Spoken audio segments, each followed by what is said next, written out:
Selanjutnya, aku akan praktekkan untuk program kedua ya. Oke, bedanya dengan program pertama, yaitu cuma ditambahkan debouncing.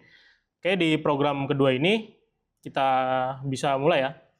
Dan untuk programnya kita pakai yang program pertama, cuma ada beberapa bagian yang ditambahkan.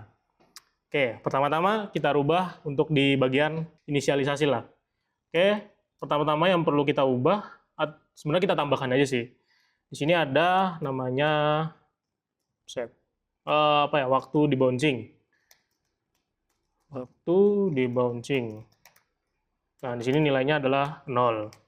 Karena untuk variabel waktu yang terjadi untuk dibouncing sekarang. Di sini kita kasih nilai unsigned long.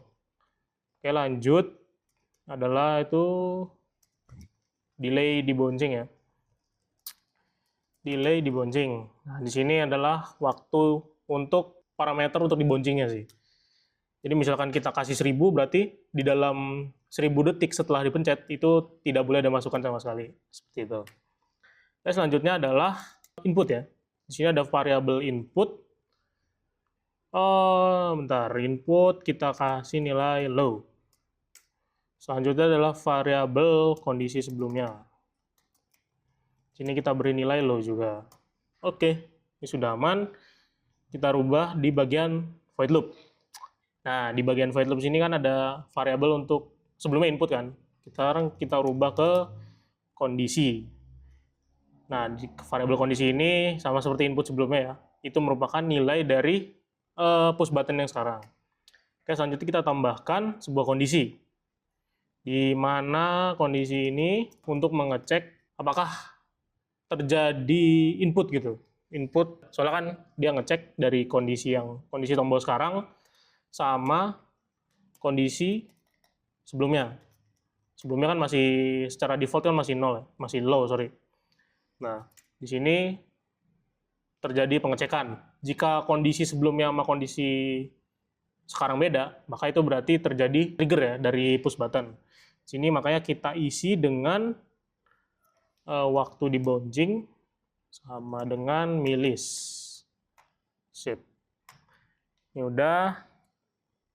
Terus kita kasih lagi if, kita buat selisih di sini. Selisih dari milis dikurang waktu dibouncing. Nah, jika nilainya lebih besar dari parameter dibouncingnya, parameter dibouncing itu delay dibouncing ya. Kita taruh sini, kita ubah lagi dalamnya. Selanjutnya kan ini kondisi tidak sama dengan input. Oke, di sini selanjutnya untuk isinya itu adalah input sama dengan kondisinya.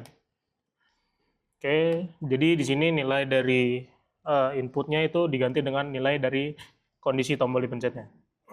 Oke, selanjutnya itu ada di sini ada perubahan ya. Di sini nilai kondisi sebelumnya dirubah menjadi kondisi ya, dari kondisi. Nah, sip. Oke, udah itu aja sih. Jadi pokoknya di sini untuk mengecek ya. Jika terjadi trigger, maka di sini nilai dari waktu dibouncing kan berubah menjadi milis. Lalu selanjutnya terdapat pendeteksian ya, pendeteksi untuk dibouncingnya. Jadi caranya dengan menghitung selisih dari milis atau waktu sekarang dengan waktu dibouncingnya, itu sama dengan milis dari sebelumnya. Jadi jika nilai lebih besar, itu berarti input yang kita mau. Tapi jika lebih kecil dari parameter 50, berarti itu input yang, atau bisa dibilang bouncing. Tuh. Oke, untuk yang lainnya sama saja. Cuma ditambahin di bagian sini, lalu di sini. Udah, itu saja. Oke, kita coba upload.